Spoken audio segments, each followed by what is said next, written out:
So here we are. It's a nice Sunday. It was foggy this morning. I like that. It was also, I think, holy cow, I think it was like 67 degrees this morning, so relatively cool, fairly nice. And so I logged on and decided to muck around with my hanger. So today's changes. I went with the Sonics on here. Nice color matching, right? Yeah.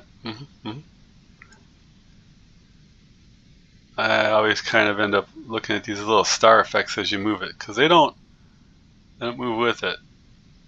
Interesting. I like the look of that though. And so then when I did that, I left this as it was with the new weapon in the center, and decided to share that Grom love, and put the new weapons and a Grom on this one. If I decided to do some sliding around, I guess, and then otherwise fire. I don't know why. I just got, this was a long time favorite of mine. I ran this all the way until the Mauler came out. Not with fire though, other weapons, but I have always really liked the Indra. So if they ever came out with a UE Indra, I'd probably be all over it. And then of course this thing, which some people are just awesome at, and I consistently pretty much get my butt handed to me with it. So once in a blue moon, I'll look at the battlefield and I'll say, does it look safe? Is it safe? And there's a movie reference for you. This is an older movie. Is it safe? And I'll even give a little hint to it. It starred Dustin Hoffman, and but that was a big line in the thing. Is it safe? There was a huge scene around that. And that's exactly what I have to ask when I go to drop this thing. Is it safe? Oh my God, I do not do well with that thing. Why do I have it? I just want it. I didn't want it. I was trying to get something else, and I ended up with this, right? And you have to understand, I ended up with more than one. So I ended up with 3 of them. Oh man. So I finally broke down and just gave one the bump. Oh man. Otherwise, what did I do? Oh, I did this. I haven't used it. I don't know that I ever will, but it looks good, right? It's the whole reason I put it together. I was like, ooh, that looks good. And the other thing too is, in order to get one of the black cards, your black data pads, I did the leveling thing, and so I leveled these up.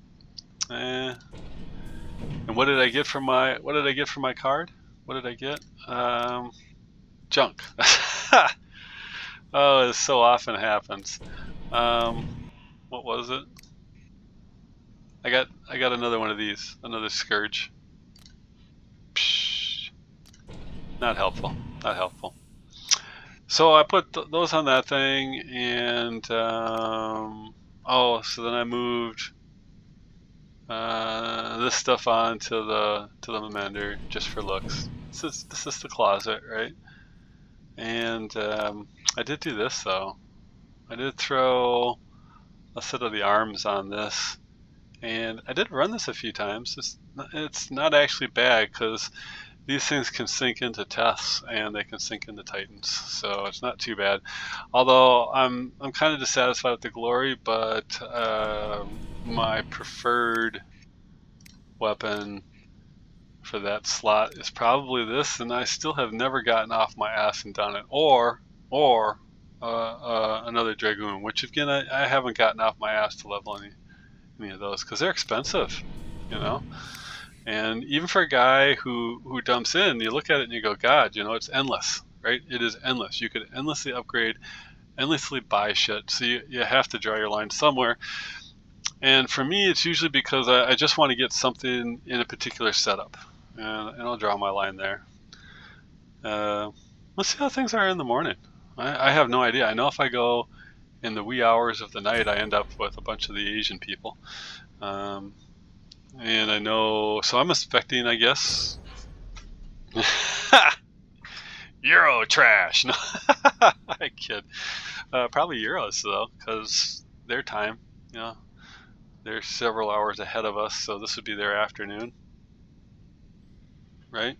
Late afternoon, something like that. I don't know. I don't know. The one thing that I have come to a decision on, kind of, and I never really thought about it too much until recently, and that's because I ended up I ended up squatting with Burrs again, and it's not because they were looking for people. No.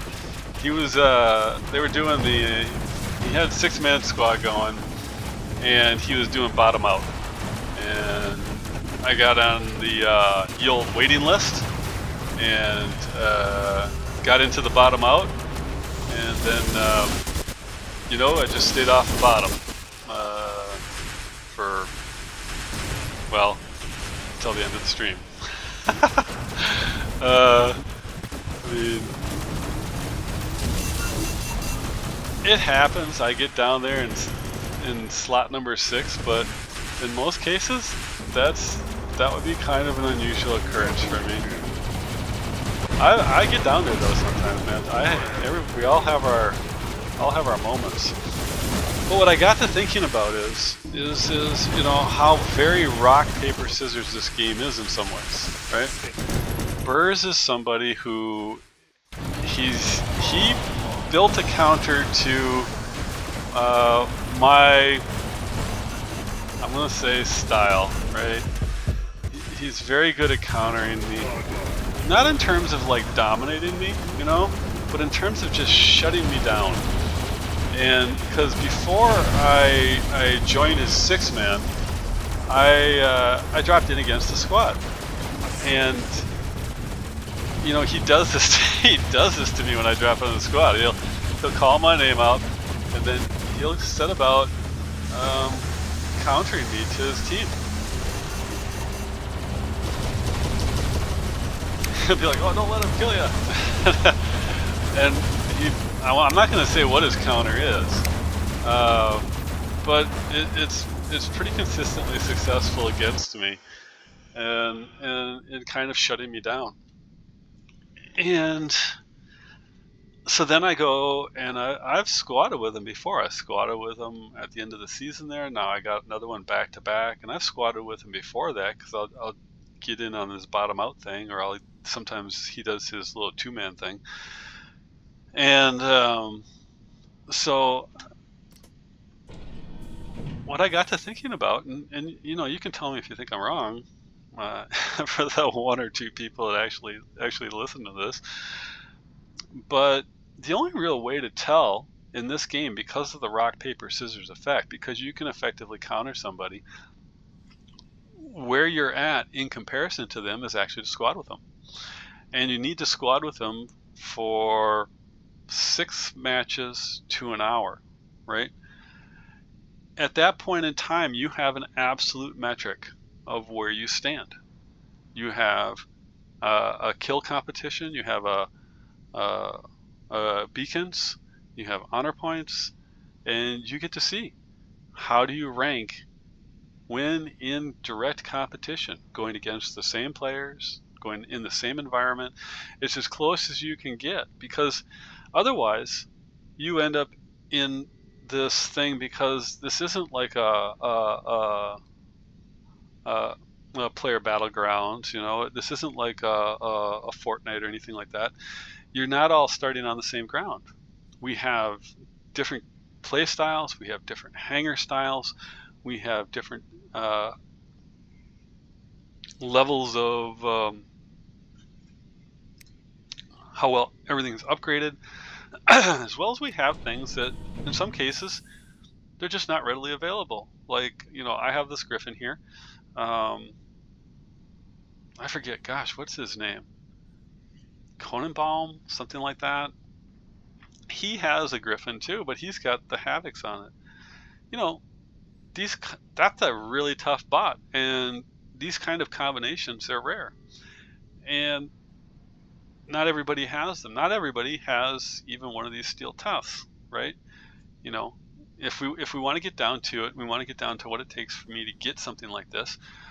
In order to get the steel test and the steel setup I have here, and all the steel weapons, I laid out for 3 sets of the steel test cards as they were on the website for $75 for 5 cards.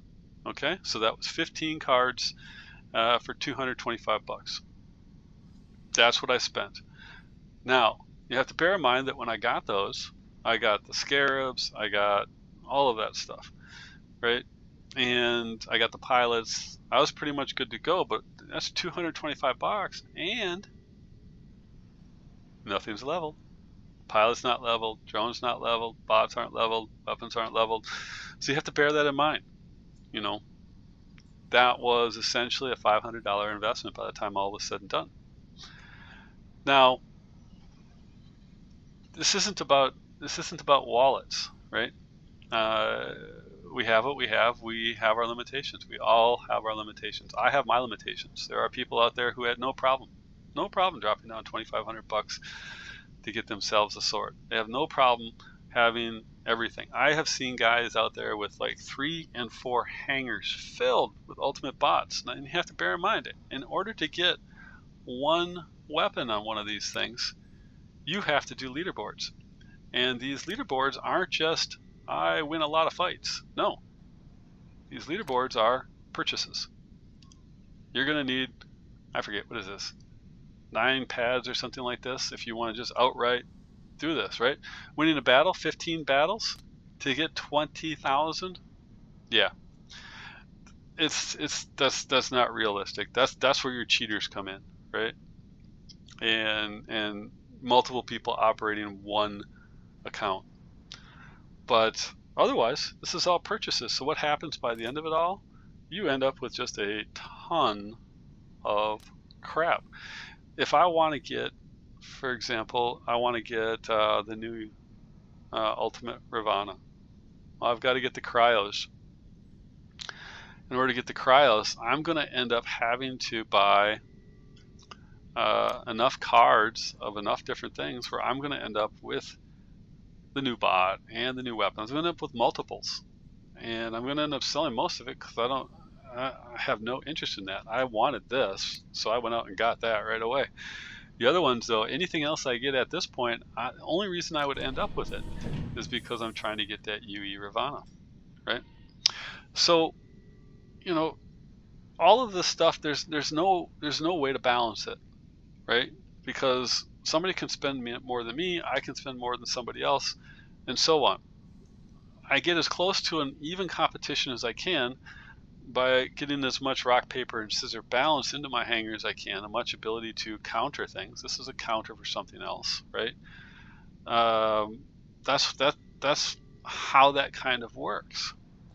And some people will run just unbelievable hangers. My hanger it's a pretty fat hanger, you know, but wow, once you get up and you start getting up to where I am, you start to see what really fat hangers look like. And watching how Burrs kind of handled me when I was out there and called things out to his team in his stream. And I'm going to apologize to Conenbaum for my perceptions of him and how well. I don't think in some cases those guys acted in good faith originally when he came out the other day and announced that they wanted to time drop on tank. I'm perfectly fine with that at that point because your intentions are announced. You're not trying to do anything that's you know, a surprise or that, right? And if you're out there doing that and you're not doing things like reporting people falsely, I don't have a problem with it at all. But I got to thinking about it, and in the matches I've dropped in with him, that guy has kind of had my number, just like Burrs kind of has my number when it's out there.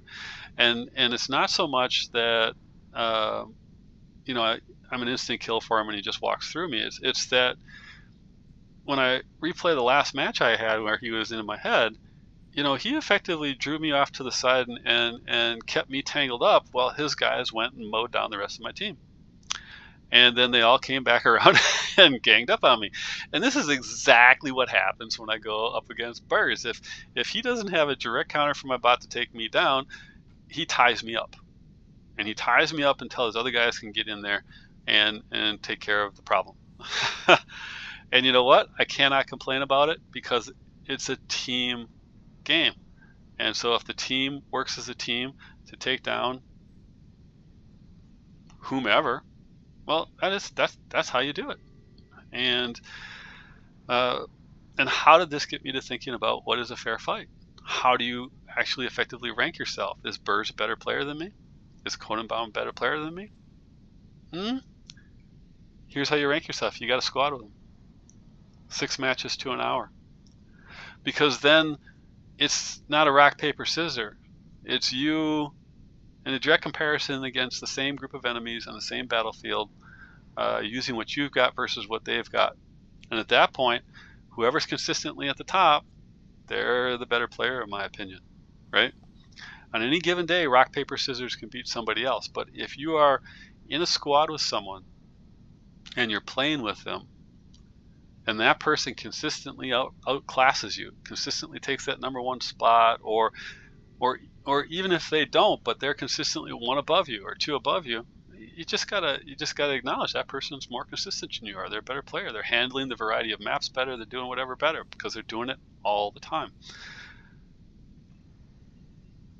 So that's how I'm going to rank myself going forward if I want to really consider myself against another player. I'm not going to consider myself in squad on squad. There's too many variables. There's too many variables out there. There's too many differences.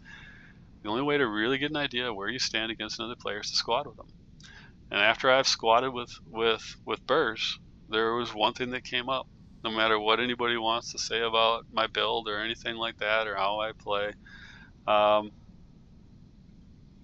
the first match I got in, bottom out, I took the #2 spot. Every match, every single match after that, until the end of the stream, I took the #1 spot. So does Burrs have my number? Yeah, he's got the counter. Is Burrs a better player than me? He's a very, very good player. He makes sacrifices for his team when you're out there and you're watching it, so it's hard to judge. I would say this though, if you want to go toe-to-toe, I'd say I'm his peer. I'd say I'm fairly close to where he is, but I don't operate it anywhere near as well as he does at the team level. He's hands down better than me at the team level. Conenbaum, you know, my apologies to you, but yeah. The only way to know if you're really better than me is to squad with me. 6 matches to an hour. See who ranks where. But as far as being a smart player, as far as being able to push the battlefield and take control, well, Conenbaum, I'm going to give you props, and I'm not going to say anything bad about you going forward. I think you do exactly the right thing out there. But that's how I'm looking at it now. How do you rank in it when you're squatting with somebody? Because it's the only way to remove all of the imbalance and to see is to put you in direct head-to-head competition to see who takes the #1 spot. The one thing I will say is I don't normally go in this early in the morning, and it's definitely slower matches. You can definitely tell the people on the American servers have not woken up yet. Now, the other thing I was thinking about is I was looking at, you know, this 5 heavy point weapon that came out for this one, the new sniper weapon, and I was looking at this new little mine layer that's going out, and you know, none of these bots look appealing to me. None of those also look like they're going to be truly meta altering. They're pulling more of a support role. You know, they do not have kind of what I would need them to have in order to be able to push a battle, right? And so with that in mind though, this meta that we're seeing right now, other than nerfing the tech, nerfing the UC, I do not expect the core components of this to change much, because both of those new bots are not. I also have no interest in getting both of the new bots, but we're back to the ultimate Ravana and the that new ultimate Lancelot. Oh, come on. How many of us were back in the day when the British bots first came out, and you know, I ran Lancelot, I had an Ancelot, I had 2 Galahads, and I had myself one of the little guys. Was it the Gareth or whatever? I forget. But I love those things. That was great. I love that hanger. I would absolutely get a kick out of having another Lancelot out on the field. It's like one of the only slow heavy bots I would enjoy. And so what happens then?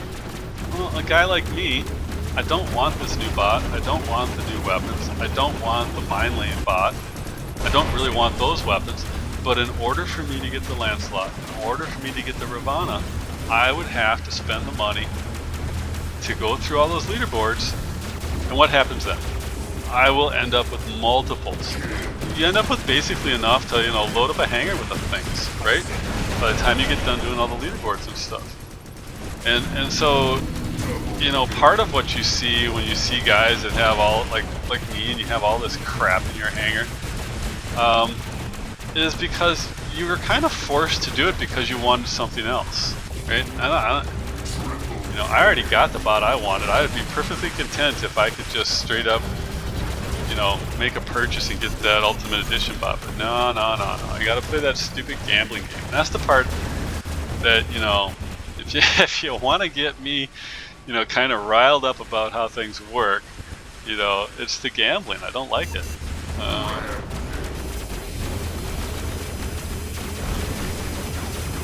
Well, you guys kind of got away from me here. Bad you. You gotta get back into the action. You gotta.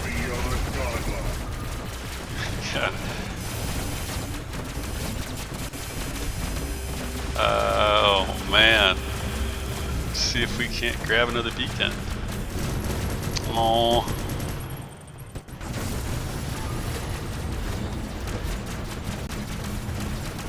See, yeah, so I don't expect this meta to change very much. There's most of the other stuff is, in my mind, for, well, again, I can only go by how I play, right? But for me, this all of this stuff is kind of junk. I don't like any of it. I don't like those new weapons. Don't like that new bot. I don't like the upcoming bot. I don't like the upcoming weapons. I just like the UE stuff. So I'm not sure what I'm gonna do, because I'm not convinced necessarily that you know, I know a lot of people are really excited about the UE cryos, but to be fair, they're not actually what I would run on the Ravana. I would put something else on there. It's not that they're not good, but just for what I like and how I play, they're not really what I want.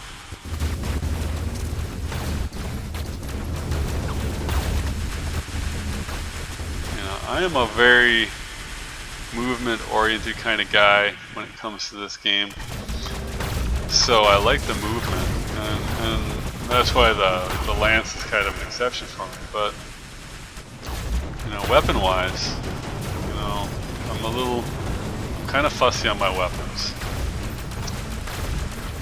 That's why you only see the cryo on one. I don't mind the weapon, but I think You know what weapon I really want?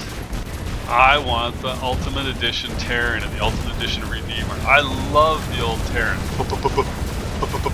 Right? I love that. I want to get that sound rolling again. See, you have to understand.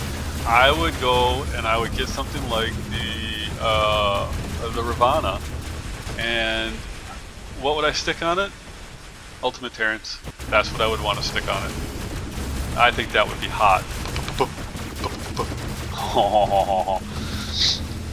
But, you know, think of the price. Think of, this is where I have to get down and I have to look at it and go, look, in order for me to do that, I would have to fork out for 2 full Ultimate lineups.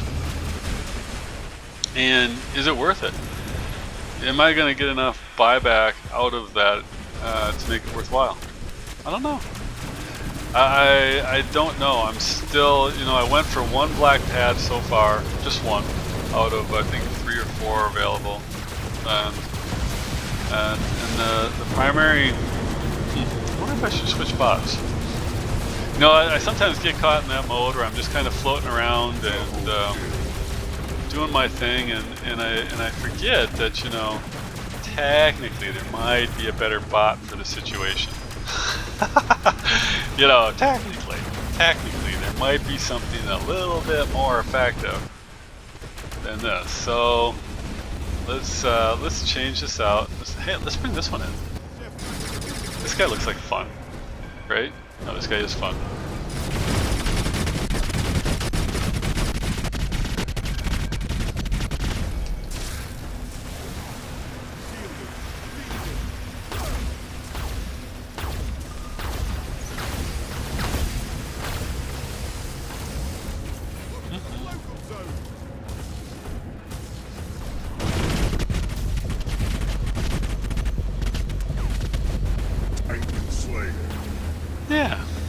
Yeah.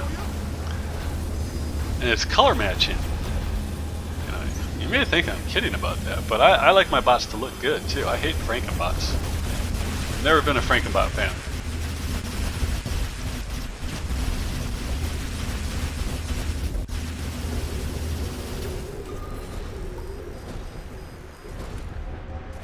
Where's the where'd he go? Oh, there he is.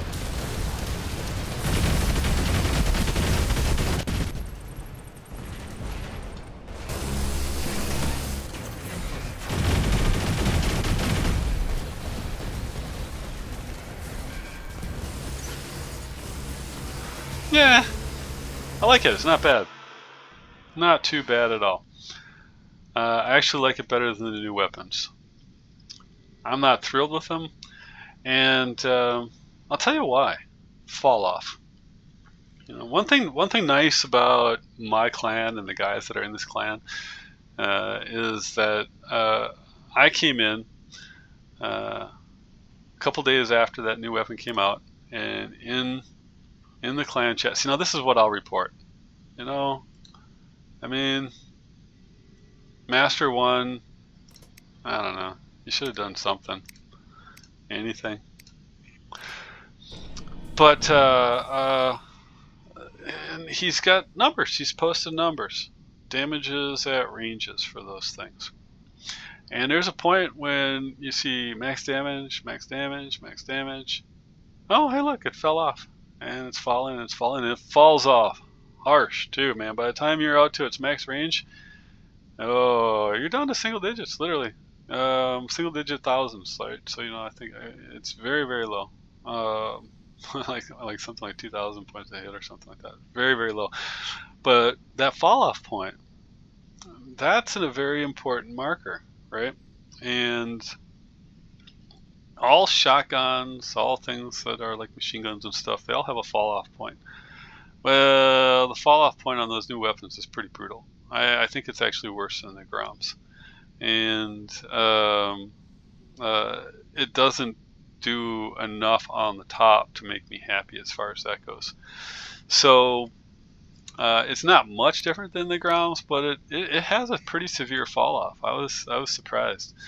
And so I'm not really that much of a fan. I stuck it on here because this guy ends up in such close range fights that I still when I did take it out, I was still pleased with the suppression effect. So, okay there. I stuck it on here because now we're into the third hanger. We're into the closet. And I don't know. Maybe I'll use it. Maybe I won't. It's like anything else in here. Everything else in here is fully functional. I just never seem to drop it. You know. If I drop something, I drop from the first two hangers. These are the current meta powerhouses for me with what I have, right? And I can get through just about everything with those. But I do like this setup. I want to run this for a little bit longer. We'll see. We'll see. Anyhow, take care.